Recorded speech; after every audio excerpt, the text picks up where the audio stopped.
Poursuivant ses vacances parlementaires, l'honorable Freddy Yuma, député provincial de la Tchopo, il est de la ville de Kisangani, a mis le cap à la régie des eaux où il a échangé avec le directeur régional Blaise Kouta. Dans un échange qui a duré plus de 30 minutes, l'élite du mouvement de libération du Congo, MLC, s'est imprégné du fonctionnement de la régie des eaux et a présenté les inquiétudes de la population concernant la distribution d'eau. Freddy Yuma. Il m'a fait part des difficultés disons, par rapport à l'amélioration de la distribution d'eau potable en faveur de la population. On a compris, mais il y a des projets en cours, des projets de digitalisation. C'est déjà opérationnel au niveau de Kinshasa et ici, incessamment. Je suis vraiment satisfait.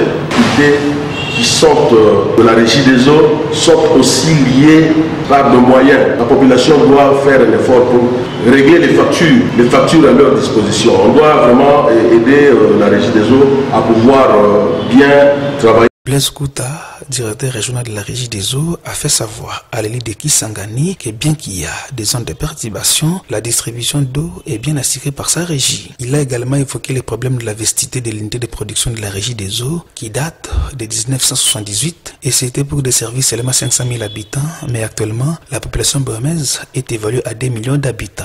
D'où il y a nécessité de la changer car il y a une adéquation entre la production et l'augmentation de la population.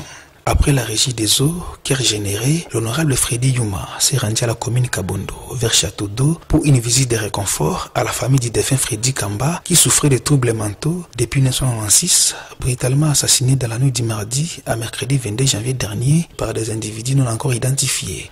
Après avoir écouté la famille qui ne sait comment enterrer leur fils, Freddy Yuma a d'abord commencé par émettre une enveloppe en guise de sa contribution avant d'amorcer certaines démarches pour inhumer Freddy dignement. L'honorable Freddy Yuma parle ici de la raison de sa visite. C'est vraiment avec beaucoup d'amertume qu'on a appris l'assassinat de notre frère Freddy.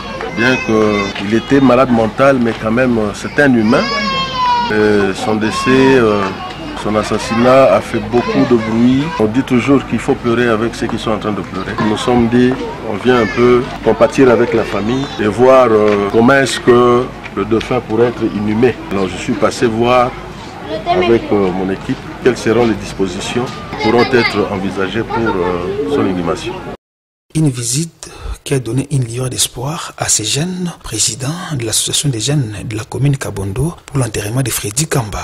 Tosepeli na boye ya honorable Freddy Yuma pour tous la difficulté makambo kunda pour possibilité okunda zo mena hotel mais boye ya honorable Freddy Yuma vraiment tout le monde déjà makambo simba déjà ta déjà ah oui tout kunda déjà Freddy difficulté na biso na Kabondo komi to komo bakomo boma biso maboma tout ali boso msuba kangaka John ah ba côté tina ndako muto côté leke bante ba kati le wana abikaka mais tout liboma lali ba gorger bakati ba misapi to ebite insécurité comme na mboka c'est tout côté à Kabondo vraiment ba konziatelo comment ba loba te tine to zoki bemito kotika la morgue ba konziata moko eloko loba ba loba na bango.